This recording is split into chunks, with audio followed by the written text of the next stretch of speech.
Hello everyone, my name is Justin. Welcome back to the Boston Bruins GM Mode series, the series that isn't getting enough views. But that aside, we're going to have some fun today. I'm going to record this episode and the next episode both today.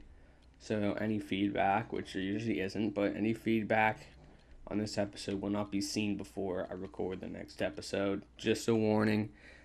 These videos might be a little bit more faster paced. I want to get them done quickly because I don't have a lot of time, and I need at least 2 videos here because I am going away for a few days.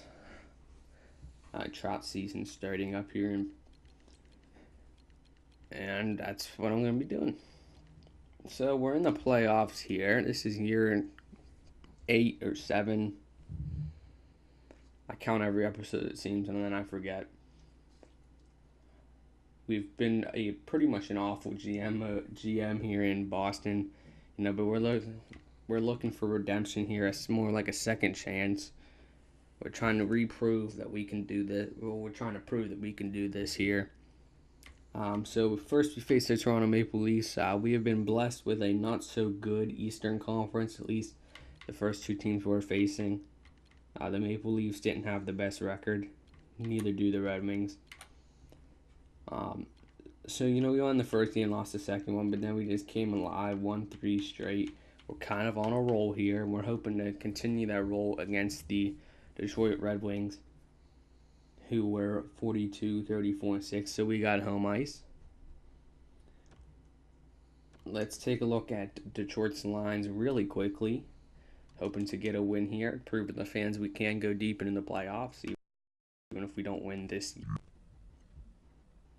Just the fact we made the second round, though, is progress.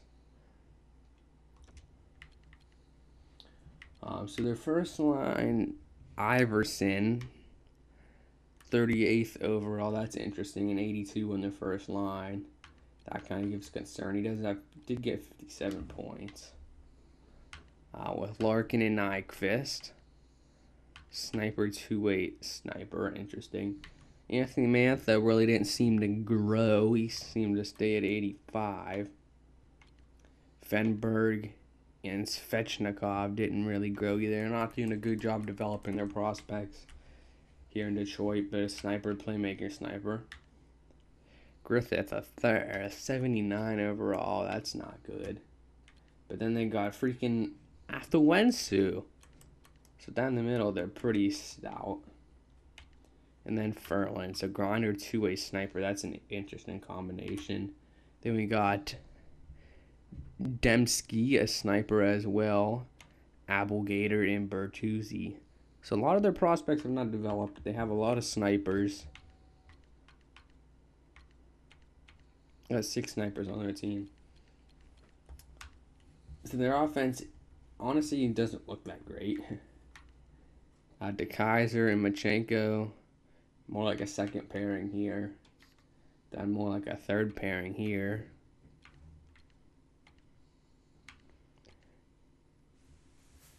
Yeah, they just don't seem like a very good team. I mean, they got decent depth, but they lack, any game changes. People who's like, oh, yeah, that person's going to win a game for them. Mrazek is decent. Obviously, .98 save percentage thus far in the playoffs. He's been pretty much keeping them afloat.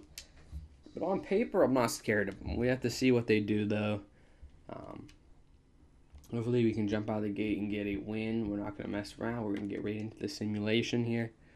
Make this a nice, quick episode.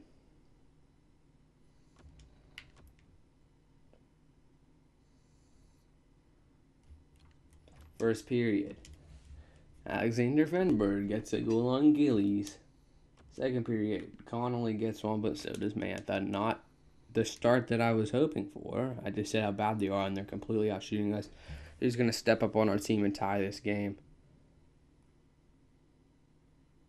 Geet.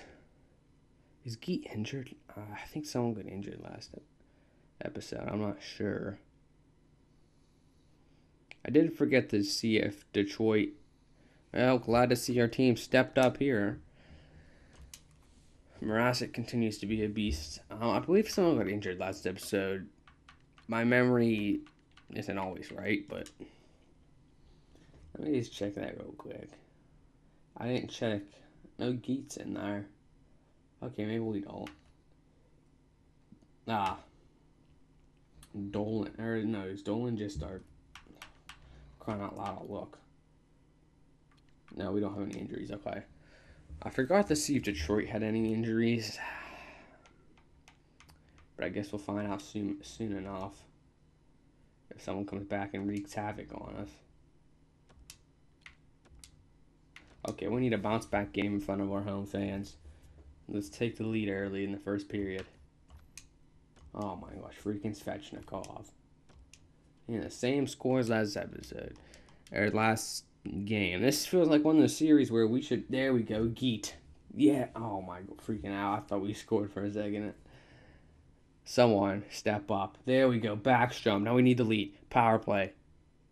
Oh my god, kill it. Please kill it. Power play, come on. We can't even freaking score on a power play. We're out shooting them. Oh, no, we're not. Oh, I'm just messing everything up. First, I thought we scored this goal, and then I thought we were out shooting them. We're not, clearly. They're out shooting us, but that doesn't mean they have to win the game. We need someone to step up. Forsberg? Geet? Zaburl? Anybody?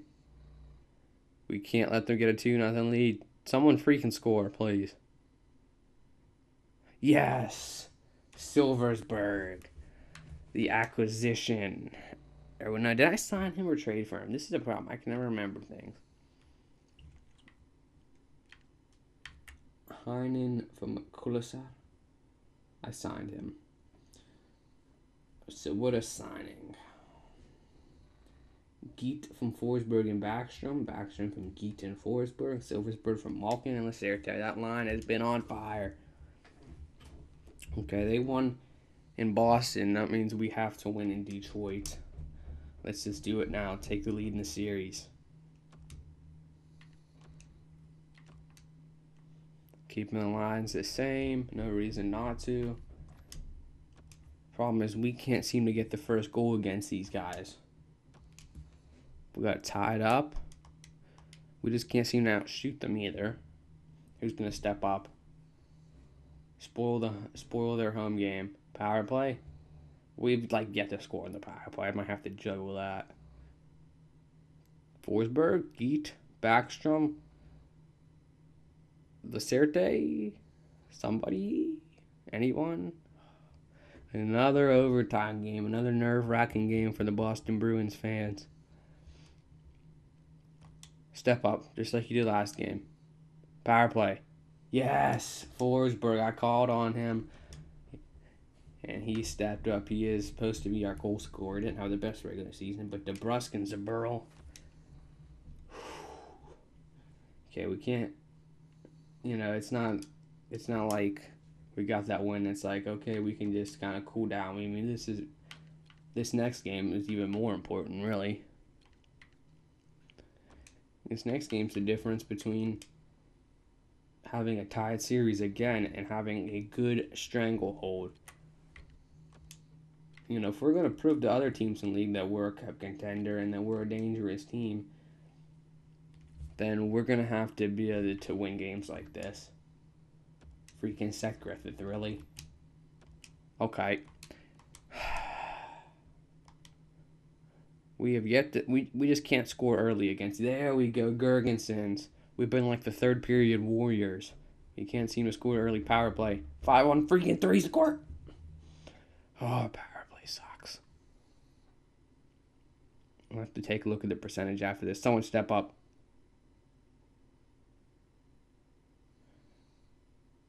Three overtime games in a row. The fans are getting their money's worth, that's for sure.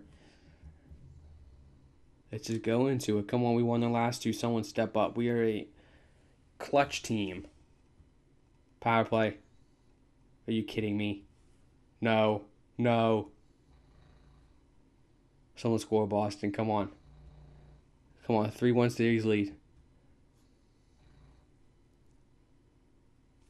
Oh, come on. We're going into double OT. We both got about the same shots. Someone score, and I don't care who. I don't care if it's Silversberg, Lacerda, Malkin, just Forsberg, Geet, Backstrom. Someone step up. I don't want it to be a tied series again. Yes! Forsberg! He is an overtime freaking legend. Gergenson's from Heinen and Carlo, and Forsberg from Geet. Let's go. Knew signing Forsberg would pay off. I knew him and Geet would get chemistry eventually if we just kept sticking them together. We can win this series in front of our home fans. We don't need to play more games than what we have to. Okay? Just because we don't have to win here doesn't mean we shouldn't, doesn't mean we can't. Can we just score early for once on this team? Okay? It's not going to fly. Only scoring in the third period and overtime in later series. There we go, Jake DeBrusk. Every game has been close and to the wire. Will we get a fourth overtime goal? Hopefully not. Gillies can shut the door. Our power play really is awful. We're more doubling their shots, and of course they tie it up because this series is meant to be nerve-wracking. It's meant to give the fans heart attack. It's meant to go to overtime. 4 straight overtime games. Now this is what you call playoff hockey, intense playoff hockey. We've won 3. Forsberg, you can do it again, my man. If Forsberg scores here, I swear I'll be the happiest man on this earth. It was not him, but good enough. We freaking... Okay. I'm starting to think this team can do something here. DeBrusk from Connolly and freaking Kolasar. A fourth liner. What a clutch play. That's the way to get remembered. That might be the biggest goal he ever gets in his career. Okay? We're showing the rest of the league on paper we might not be the best team. But it's not always the best team that wins. I was going to try to come up with something kind of like that sounded super smart there, and I couldn't. So, not the best team doesn't always win. It's the team that has the most heart, the team that has the most effort, the team that has the best chemistry. And we might just have that, guys. So it looks like we're going to face Columbus in the Eastern Conference Final. They counted us out early in this year. They counted me out early in my GM career. Because, well, I can't blame them. I did some pretty dumb stuff with this team. But we're looking like we might be on the right track here. 2 Game 7s over there in the West. Who's it going to be? Oh, Chicago gets knocked out. Once again, we are blessed with either not a very good East or the good teams are getting knocked out by the bad teams. The 42-31-9 team we get to face. The Columbus Blue Jackets. Let me know if I should change the power play, guys. I mean, we did win the 5 games, but our power play looked pretty bad.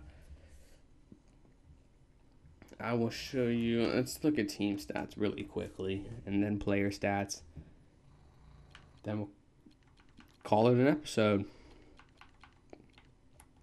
Power play percentage. 17. Not very good. We've been on it a decent amount.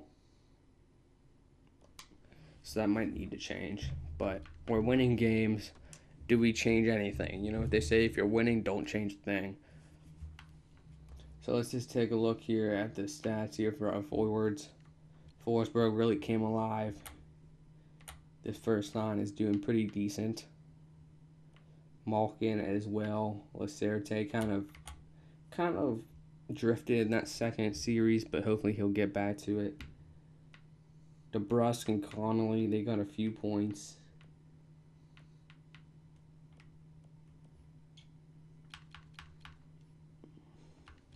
Defensively, no one's really taken off. None of them have goals. In goaltenders, the guy that everyone said wasn't good enough to be our starting goalie, John Gillies. I saw something in him. as GM. I saw something in this guy. I said he went 7-5 last year, but look at his goals against average. It was a 2.10. In a 930. I saw that, and I remember it. And I remember thinking, well, they didn't lose those 5 games because of him. Clearly, I saw the 14-6. Not as good stats here and here, but that shows that, this is what he did with us this year. About the same as here. It shows that if the team's scoring, he might let in a few more goals, but we're going to win games. He's obviously not our long-term solution, even though he's got incredible playoff stats. But he's done a great job here filling in before Hakaninen is ready to go. So that's it. That's it for this episode, guys. I hope you enjoyed. I'm going to record round 3 as soon as I'm done with this one. Hopefully we win that one. And when I come home in a few days, I'll be ready to record the Stanley Cup Finals. That'd be pretty nice. So please subscribe so you don't miss an episode. Thanks for watching. I'll see you next time.